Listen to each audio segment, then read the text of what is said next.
नमस्कार, ये आकाशवाणी शिमला है। अब आप अनुराग पराशर से प्रादेशिक समाचार सुनिए। आज के मुख्य समाचार। देश भर में टीका उत्सव आज से शुरू। प्रधानमंत्री ने कहा, ये उत्सव कोरोना के खिलाफ दूसरे बड़े युद्ध की शुरुआत।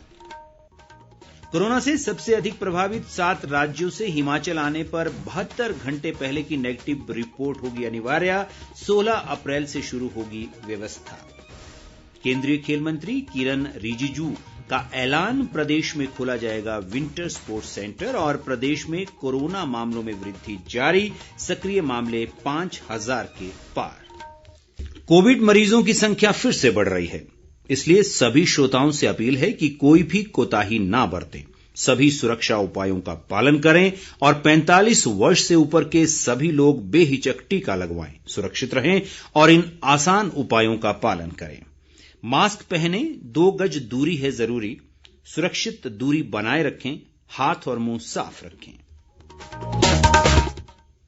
और अब समाचार विस्तार से। देश भर में 4 दिन का टीका उत्सव आज से शुरू हो गया। इसका उद्देश्य अधिक से अधिक लोगों को कोविड से बचाव का टीका लगाना है। ये टीका उत्सव 14 अप्रैल को संपन्न होगा। प्रधानमंत्री नरेंद्र मोदी ने कहा कि टीका उत्सव कोरोना महामारी के खिलाफ दूसरे बड़े युद्ध की शुरुआत है। उन्होंने आग्रह किया कि कोविड टीकों की बर्बादी बिल्कुल नहीं होनी चाहिए और जिनकी पात्रता है वे टीका अवश्य लगवाएं। प्रधानमंत्री ने कहा कि महामारी की रोकथाम के लिए जरूरी है कि हम खास जरूरत के बिना घर से बाहर ना जाएं।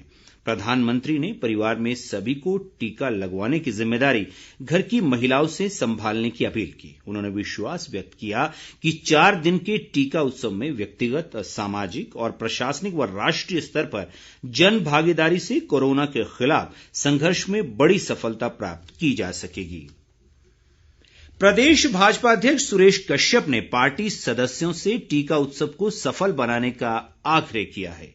भाजपा नेताओं के साथ वर्चुअल बैठक में उन्होंने कहा कि पार्टी कार्यकर्ता जनता को टीकाकरण केंद्र में ले जाने की व्यवस्था में भूमिका निभाएंगे और पंजीकरण में भी मदद करेंगे। बैठक को संबोधित करते हुए मुख्यमंत्री जयराम ठाकुर ने कोविड वैक्सीन को लेकर जनता के बीच जागरूकता की विशेष आवश्यकता पर बल दिया। उन्होंने कहा कि लोगों को टीकाकरण के लिए भी प्रेरित किया जाना चाहिए। टीका उत्सव के तहत जनजातीय जिला लाहौल स्पीति में भी कोविड टीकाकरण अभियान चलाया जा रहा है। इसके तहत आज जिले के दुर्गम क्षेत्र तिंदी, सलग्रां, हिंसा और स्पीति क्षेत्र की गियू पंचायत में वैक्सीनेशन अभियान चलाया गया। मुख्यमंत्री जयराम ठाकुर ने राज्य में कोरोना मामलों में वृद्धि पर चिंता जताई है। शिमला में आज एक बैठक में उन्होंने कहा कि संक्रमण की रोकथाम के लिए केंद्र व राज्य सरकार द्वारा जारी मानक संचालन प्रक्रियाओं और दिशा निर्देशों का कड़ाई से पालन करने की आवश्यकता है। उन्होंने बताया कि मामलों में वृद्धि को देखते हुए कोरोना से सबसे अधिक प्रभावित 7 राज्यों से प्रदेश में आने वाले लोगों के लिए 16 अप्रैल से कोविड की 72 घंटे पहले की नेगेटिव रिपोर्ट अनिवार्य रूप से लानी होगी। इन राज्यों में पंजाब, दिल्ली, महाराष्ट्र, गुजरात, कर्नाटक, राजस्थान और उत्तर प्रदेश शामिल हैं। मुख्यमंत्री ने माइक्रो कंटेनमेंट जोन की प्रभावी निगरानी के साथ जांच, ट्रेसिंग और उपचार की दोहरी रणनीति पर भी बल दिया। उन्होंने कहा कि स्वास्थ्य विभाग को भी किसी भी स्थिति से निपटने के लिए अस्पतालों में बिस्तरों की क्षमता बढ़ाने के लिए आवश्यक कदम उठाने चाहिए। इस बीच प्रदेशवासियों के नाम जारी एक संदेश में मुख्यमंत्री ने कहा है कि कोरोना मामलों में वृद्धि के चलते मौजूदा दौर में बेहद सावधानी बरतने की आवश्यकता है। उन्होंने संक्रमण से बचाव के लिए लोगों से कोविड दिशा निर्देशों का सख्ती से पालन करने का आग्रह किया। पिछले साल हमने इस वायरस का असर छोटी आयु और नौजवानों के बीच में कम देखा था, लेकिन अब की बार इसमें स्कूल में पढ़ने वाले बच्चे और उसमें कम आयु के हमारे नौजवान साथी, उनके बीच में भी संक्रमण बहुत तेजी से फैला है। ऐसी सूरत में आपका सक्रिय सहयोग हमको बहुत बड़ी मदद करेगा। मास्क पहन करके जाएं और सोशल डिस्टेंसिंग को मेंटेन करें। अनावश्यक रूप से भीड़ वाले इलाके में जाने से परहेज करें। नवरात्रों का त्योहार शुरू हो रहा है, हमको नवरात्रों के दिनों में भी कुछ रिस्ट्रिक्शन के साथ काम करने के लिए आप सबका सहयोग चाहिए। और वो विशेष तौर से हमने तय किया है हिमाचल प्रदेश में कि मंदिर हमारे खुले रहेंगे दर्शन करने के लिए, लेकिन लंगर और इसके अतिरिक्त जो हमारे जागरण होते हैं उन पर ऐसी परिस्थितियों में रोक लगाना हमारी व्यवस्था है। मुझे पूरा भरोसा है आप उसमें भी सहयोग देंगे। नवरात्रों के साथ में शादियों का भी दौर शुरू हो रहा है। मेरा आप सबसे विनम्र निवेदन है कि शादियों के लिए जो हमने गाइडलाइंस, जो रिस्ट्रिक्शंस जारी की हैं, उसके पालन में आप अपना सहयोग करें। केंद्रीय युवा सेवाएं व खेल मंत्री किरण रिजिजू ने कहा है कि प्रदेश में विंटर स्पोर्ट्स सेंटर खोला जाएगा। चंबा में आज रैली ऑफ चंबा के समापन अवसर पर उन्होंने कहा कि इस दिशा में राज्य सरकार के सहयोग से जल्द काम शुरू किया जाएगा। विंटर स्पोर्ट्स का भी संभावनाएं है। कुछ इलाके हैं यहाँ जहाँ बर्फ पड़ते हैं, वहाँ विंटर स्पोर्ट्स का कुछ सेंटर खोलना चाहिए। तो मैं हिमाचल प्रदेश के लिए विंटर स्पोर्ट्स के, चाहे स्कीइंग का हो या अलग अलग किस्म का जो विंटर स्पोर्ट्स खेला जाता है, आइस हॉकी वगैरह, इस तरह का भी मैं एक सही जगह का चयन करके विंटर स्पोर्ट्स का भी एक सेंटर मैं हिमाचल प्रदेश को देना चाहता हूँ। उसके लिए टीम हम खुद, मेरा ऑफिस से, मेरा स्पोर्ट्स अथॉरिटी ऑफ इंडिया के मैं ऑफिशियल टीम भेजूंगा। आपके राज्य सरकार का टीम के साथ तालमेल करके हम लोग काम करेंगे। केंद्रीय खेल मंत्री ने बताया कि धर्मशाला, चंबा और डलहौजी क्षेत्रों के दायरे में एक खेल अकादमी भी खोली जाएगी। उन्होंने बताया कि हिमालयी क्षेत्र में औषधीय पौधों का बड़ी मात्रा में पौधरोपण किया जाएगा ताकि लोग इसके माध्यम से अपनी आर्थिकी को सुदृढ़ कर सकें। उन्होंने चंबा में मोटर कार व बाइक रैली के आयोजन के लिए जिला प्रशासन को बधाई दी और विजेता प्रतिभागियों को सम्मानित भी किया। इस रैली में देश के 15 राज्यों के 86 प्रतिभागियों ने भाग लिया।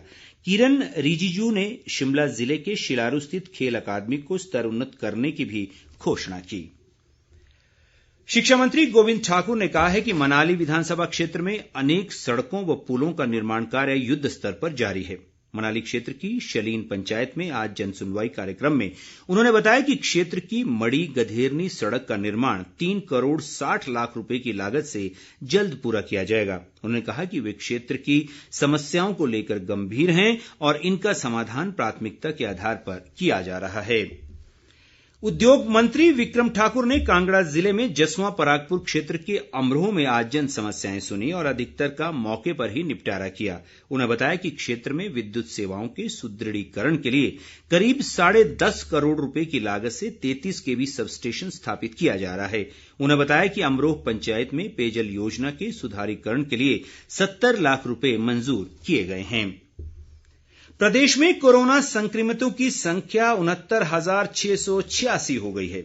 आज अभी तक 570 नए मामले सामने आए हैं।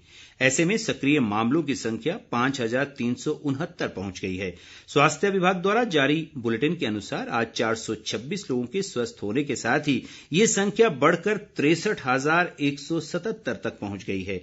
आज कांगड़ा जिले में सबसे अधिक 128 जबकि सोलन में 105 नए मामलों की पुष्टि हुई है।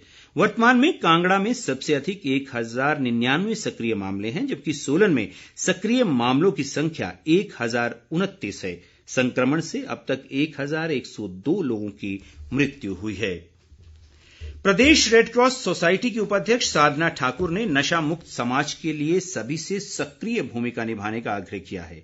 मंडी जिले के बाली चौकी में नशा मुक्त भारत अभियान के तहत आयोजित जागरूकता शिविर में उन्होंने कहा कि सामूहिक प्रयासों से नशे की समस्या का समाधान संभव है। उन्होंने कहा कि सरकार भी नशे के खिलाफ अभियान को जन आंदोलन बनाने का प्रयास कर रही है।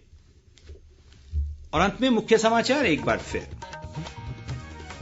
देश भर में टीका उत्सव आज से शुरू। प्रधानमंत्री ने कहा ये उत्सव कोरोना के खिलाफ दूसरे बड़े युद्ध की शुरुआत। कोरोना से सबसे अधिक प्रभावित 7 राज्यों से हिमाचल आने पर 72 घंटे पहले की नेगेटिव रिपोर्ट होगी अनिवार्य। 16 अप्रैल से शुरू होगी व्यवस्था। केंद्रीय खेल मंत्री किरण रिजिजू का ऐलान, प्रदेश में खोला जाएगा विंटर स्पोर्ट्स सेंटर। और प्रदेश में कोरोना मामलों में वृद्धि जारी, सक्रिय मामले 5,000 के पार। इसके साथ ही ये समाचार बुलेटिन समाप्त हुआ। हमारा अगला समाचार बुलेटिन आप सुन सकते हैं कल सुबह 9:20 पर। नमस्कार।